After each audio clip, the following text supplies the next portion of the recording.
Thank you so much for joining, Tosin. It's amazing to have you, the Golden Tosin. It is my pleasure being here this afternoon. When it has to do with Nigeria, completely sold. I really have to do. I love that. This is the only country we have. I always say that. But let's start from the very beginning, right? I mean, Nigeria has one of the largest youth populations in the world. But a lot of young people feel like they are excluded from the whole government organization, and a lot of people just feel disconnected. As somebody who has worked with the grassroots and is involved in development and media, what do you think is causing this disconnect? I begin every time by saying that change that you desire in every organization, people, or place begins with you. So the first conversation that we should be having is we feel excluded. Young people feel excluded. The people before us felt excluded because there were few of their generation in positions of power, in positions of authority across board, not just in governance, even in business. The people below my age, for example, the decade below me, also feel that they are being excluded. Everybody at some point in time feel that something is fundamentally wrong with the way governance has been administered across board in Nigeria, whether at the grassroots, at the state level, or the federal level, people feel excluded. But then let me ask you the practical question, because before we point accusing fingers, we need to then ask questions. If we look at the makeup of government across, let's take, for instance, the local government level. What is the highest age limit in the Constitution for somebody who can vie for position? There's no place like that. There is, however, a place in the Constitution that gives an age limit to you at the lower rung of the ladder, because it's expected that with age grows wisdom and experience and your worldview changes. Let's go back again and look at what is stopping us as a people. The people that are there today started governance when they were younger, much younger. But every generation has something to battle against. Every generation will battle disenfranchisement. Others battled disunity, disloyalty, lack of equity. Before our generation, they were battling with the gap between the rich and the poor. There was nothing bringing them together. There were two parallel lines that never met. So whether you're young or you're old, you belong to this divide or this divide. You're either rich or you're poor. Then it began the middle class. In that regard, those who were on the other side, some of them gradually filtered, from the lower rung, from the extreme poor to the slightly poor, and then to the slightly comfortable. And we call them the middle class. But how will a man at the middle class level reach for power? Somebody from the rich class would need to pull him up. Now, the interesting part about life is, if peradventure that man begins to vie for position of leadership, even the counselor of his own community where he grew up, where he lives, they will say, what makes you think you're better than us? Why should you be the one to come and lead us? But if the rich man brings somebody from outside to that same community and tells them, this is the person that I want you to support, do you know what we will do? They will all support that person, because the rich man will come with crumbs and bits and pieces of goody that will distract them from the part that this person they brought to us does not know how we feel, what our sufferings are. That is the biggest thing that has created a divide. There has always been one form of divide or the other, whether rich, poor, middle, or religion, ethnicity, whatever. We always find a reason for that division. But young people are not necessarily disenfranchised. That's not it. Constitutionally, we are not. Nigeria is a country powered by young people, and over 70% of the population is over 30. Yet, many youths remain largely shut out of political and civic life, either for ignorance or high unemployment rates or even systemic exclusion. Many young Nigerians actually feel unheard, undervalued, and unmotivated to be a part of nation building.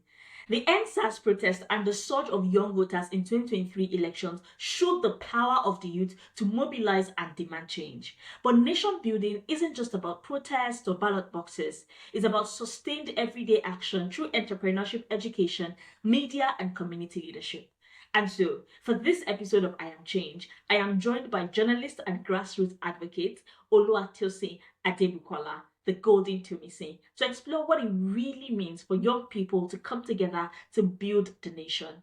Oluwatomisin Adebukola Badewole is widely known as the Golden Tomisin. She's a journalist, leadership coach, and advocate for grassroots development and youth empowerment. She's the convener of Nigeria Grassroots Government Summit and Awards, a national platform spotlighting the power of local governance in building a resilient democracy. Her mission is clear. The youth are the future of Nigeria. They are the right now. Now, constitutionally, young people are not necessarily disenfranchised. I mean, you have young people in their days who are in the House of Assembly. You have people who are serving at various levels in governance. Trust me, they didn't find it easy. But rather than standing up as a young person and saying you want to go vie for position at that level, you are busy complaining about the older people. We have not seen it happen where young people come together and pool resources to support one of them. Young people pool resources to support one of them. You are supporting the people that you're complaining about because you think the person has a savior complex. We have this mentality that we must all come together to preach a narrative. Our political environment is porous. Our political environment is suffering from this propaganda mindset where they sell a narrative to us. We carry it and then we sell it to our mates and then we rally our people for them, not for us. Don't forget that when they get there, they begin to do the bidding of the person who gave them the job. So it's not a matter of young people are necessarily disenfranchised, or they are being denied, or they're not being given the opportunity. It is that we are not ready. In my candid opinion, we are not ready. We don't support ourselves. We don't come together. We don't pool resources. We only band it together when it comes to fights. If it comes to common fights, we band it together. If it comes to entertainment, fun, money, things that for me have absolutely no value that will carry down, that we can carry down generations or that we can pass down to the next generation, we quickly band it together and form a group. It's easy to see us. It's easy to see young people. It's easy to hear voices. We become keypad warriors. Well, how many young people are already telling us they are contesting in 2027? Say the National Assembly, who is saying, I want to make sure that we have 40% young people's representation in the National Assembly in 2027. Do we have that conversation now? Everybody is sitting down talking about president. The president will not make laws for you. The National Assembly will make laws. The House of Assembly will make laws for the state. Nobody is talking about the downline of governance, where the real governance happens. We're too busy being preoccupied by the propaganda being sold to us by the people at the top. Wow. I feel like you covered a lot of questions that I probably would have asked, and I cannot say that there's anywhere where you have said something that is not facts, because yes, we can complain, but have we really done enough to put ourselves out there? Have we really done enough to say we're going to take charge of what we need to take charge of? That was very interesting to listen to, and I think I love the fact that you were referencing that we all focused on who is at the top, but we forget local governance. And as the convener for Nigeria Grassroots Government Summit and Awards, that's somewhere that you've done a lot of work on. That's somewhere you've facilitated a lot of national conversations around. So my question is for you, beyond the propaganda, beyond the politics, beyond the policies, what would nation building really look like for you? Looking at, the local government area of it that you're very passionate about. I've discovered in this walk that the real change that we all clamor for, that we are all looking for as a people, is dependent on what is done at the grassroots. I drove through a community this morning and I kept asking myself the question, and they just voted for this man as chair. I think our people are preoccupied with a facade. There is something we look up to. Maybe they just started our road yesterday. We do not focus on the fact that 3 months ago, they were there to tar the same road. 6 months back, when the rain stopped, they were also there to tar the same road. We are not questioning our resources going down the drain with this repeated management of infrastructure that can be overhauled and regained once and for all. Local governance is the foundation of lasting development for any serious country. If your society, if your community, your CDA, your CDC cannot boast of a working drainage system,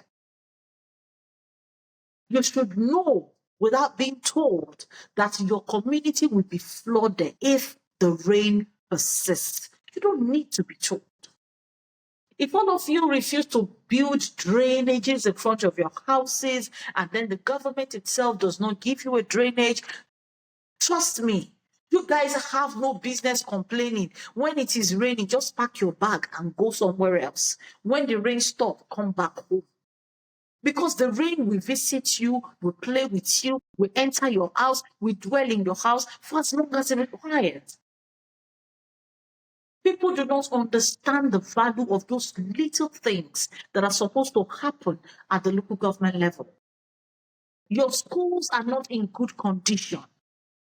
It is the job of the local government chairman to fix the local schools, the public primary schools. The state government would employ teachers, yes, but you fix it. Let the kids come to school, find desk to sit in. As a local government chairman, they say, out of school children. I went to a community last week and I saw a woman with 8 children, and the entire 8 are out of school. And they are all of school ages. They were all out of school. She said they were asking for tax clearance, and she does not know why she will get it. She does not know what it is all about.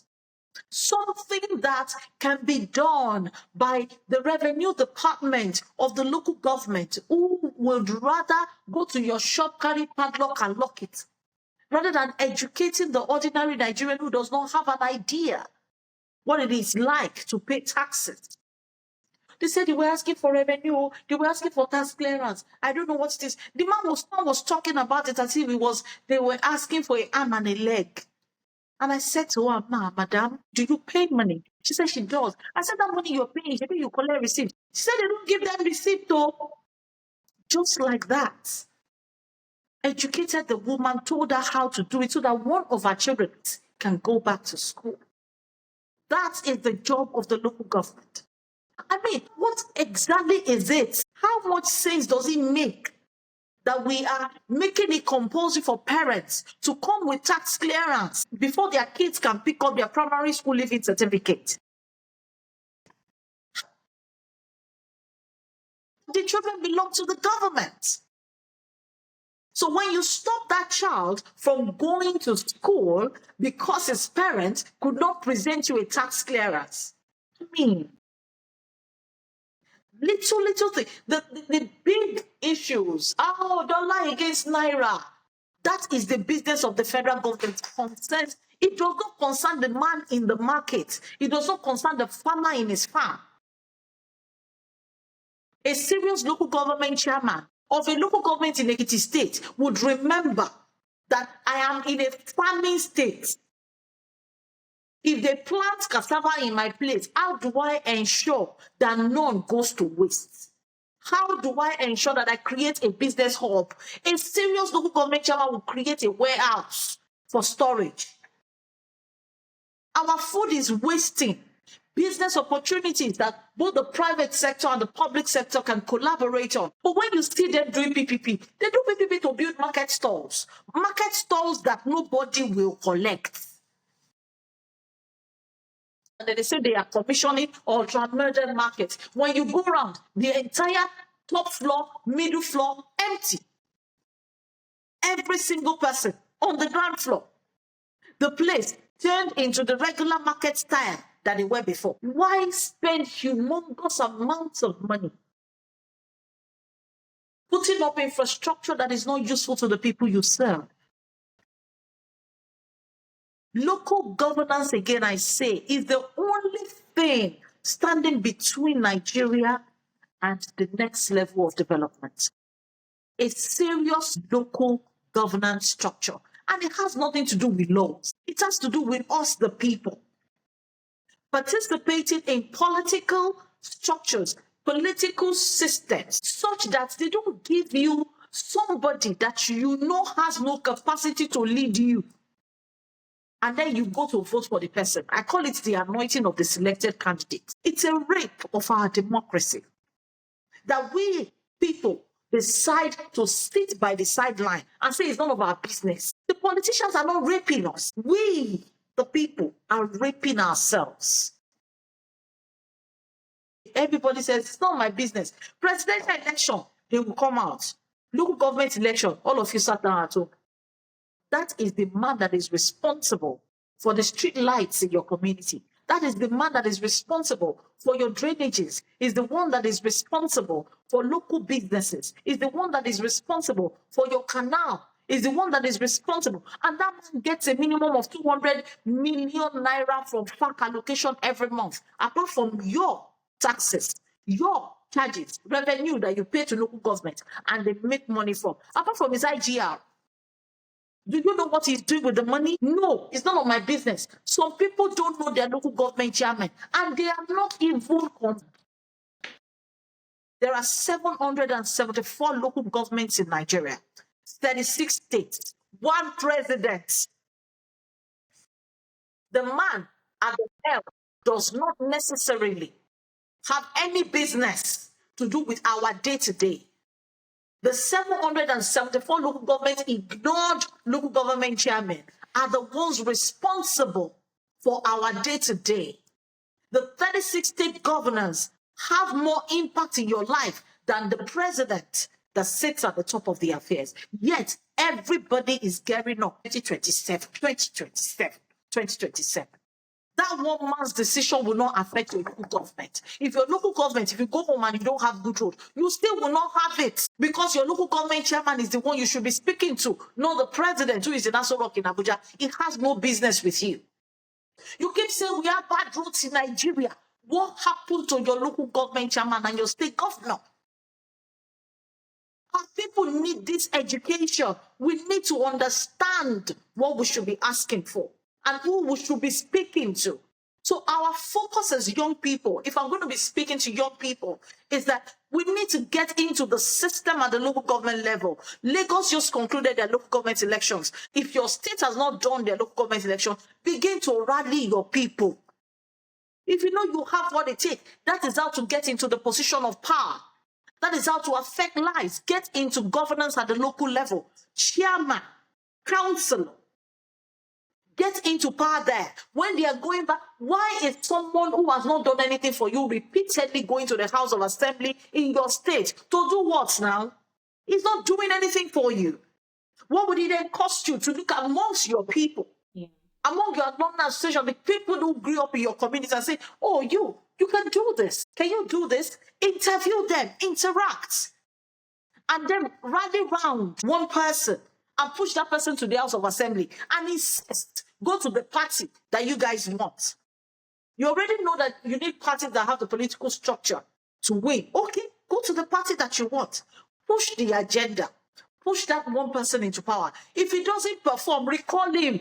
Enough is enough of leaving politicians just in the position of power, doing nothing in the legislature, and you don't recall them. A couple of months back, people were screaming and shouting in Nigeria because there was a process to recall Senator Natasha Akpoti Udoaha. A lot of people have never heard it before, that such a process exists, that such a thing could exist in a country. No, there is a process of recall. Your people can recall you. I just gave that as an example. There are many politicians, many legislators who are not doing anything, who can be removed by their people.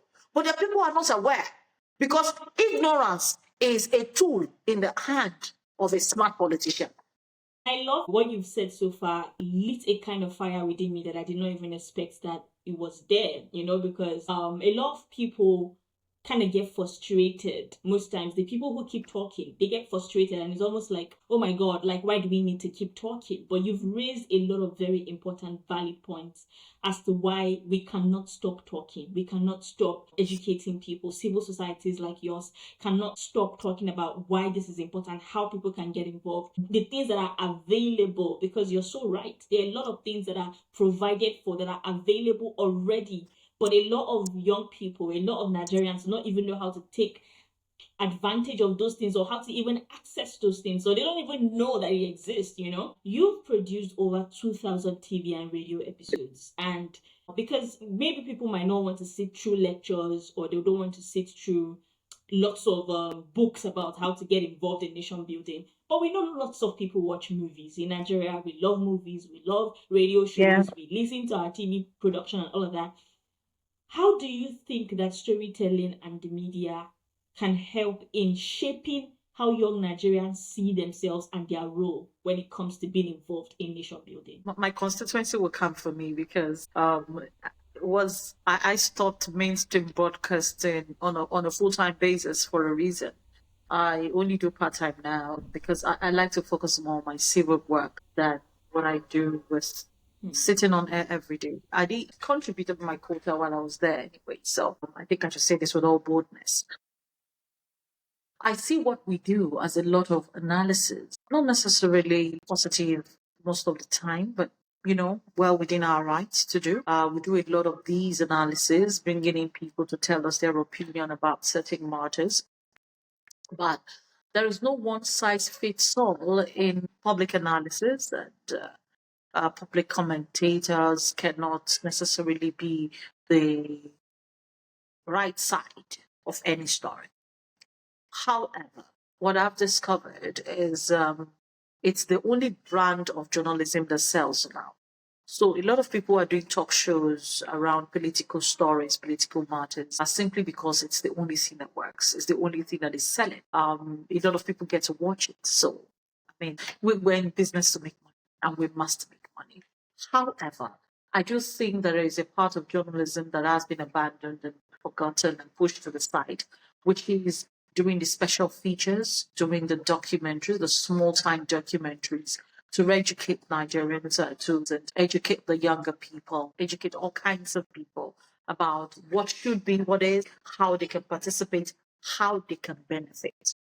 Now, we do a lot of, I bring your side to this side, and two people come together, and everybody tells their side of the story. We do that, meet at the middle, or you tell me yours, you tell me yours, you tell me.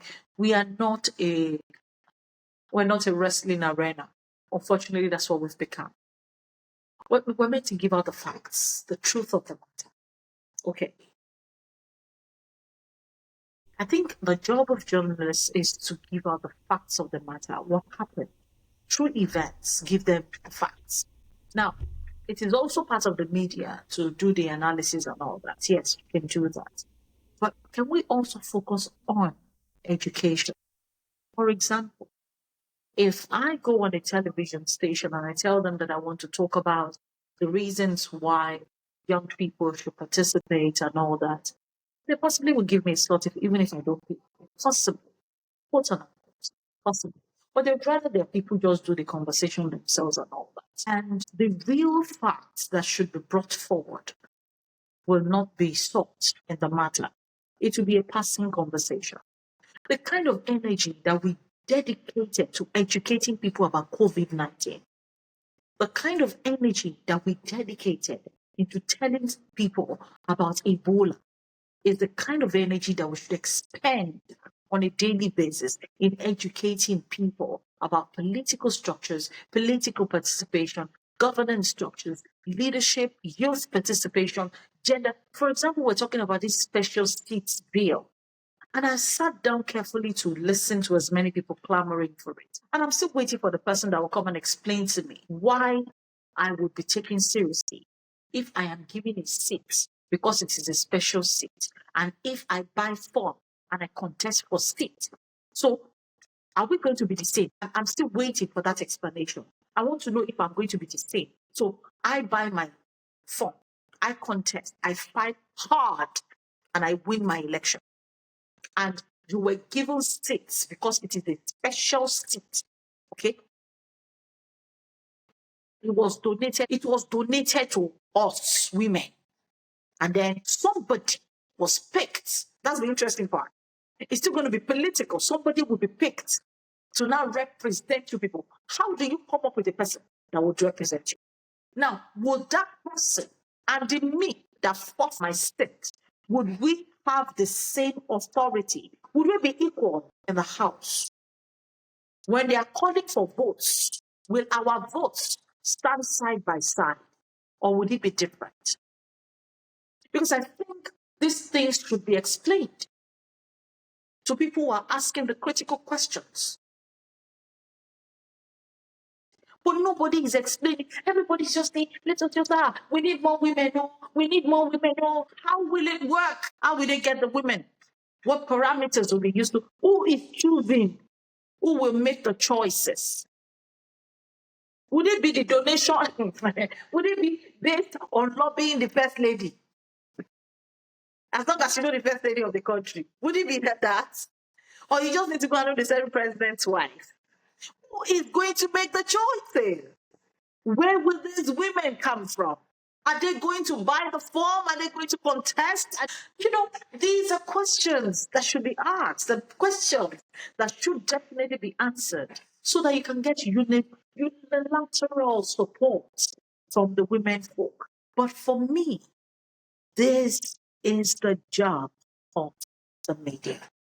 Educating people, pressing further a little bit more, pushing the narrative, pushing the agenda. Everything we do has to be centered on education. It is our job. The social media space is full of propaganda, is full of narratives, not necessarily true. The president died. Did you see the number of narratives that came out? Did you? And then you see that people propagate it. And then there were lots of stories that came out as well in the social media space. But in the media space, it was a totally different thing. Unfortunately, people listen more to the people on social media than they listen to more the people on the traditional media. So for the few media stations, the few traditional media stations that have gotten the attention of Nigerians, I think our basic duty right now should be educate, educate, and educate.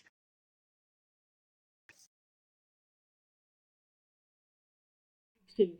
I loved how you ended that with educate, educate, educate. And yes, the late president's death came up with a lot of conspiracy theories, and it is wild the kind of things that people were trying to believe or force themselves to believe. Yeah, I really like how you ended that, and I hope that the few media stations who Nigerians still believe in can actually gear towards that, because a lot of these things, a lot of Nigerians don't know it, and they need to know it. And the only thing that most people rely on that is not quote unquote boring to understand is local TV stations and radio stations. It has been a really interesting conversation, to be honest. I could listen to you talk all day, but I'm also very conscious of your time, and so I want to go to the final question now. And for me, I know that today you've spoken about the different angles where young people can play a role, the different ways in which we can stop feeling sorry for ourselves and just move to the next phase of life. But I want to ask you to dream a little, at least. Let's just see what that would look like. If you look ahead, what's your vision for Nigeria? What would a Nigeria where the youth are actively involved in nation building look like, away from what we presently have at the moment? Let me close my eyes a little and just see. For me, a Nigeria where youth will be directly involved, not just clamoring and campaigning for others, but being positioned in strategic places of power and pushing the country to the next level, will be a Nigeria that would have seen deliverance happen to it. It will be a Nigeria where more people will be more invested in the well-being of our country. I dream of a Nigeria where every single man, woman, or child would be more of a Nigerian than their ethnicity.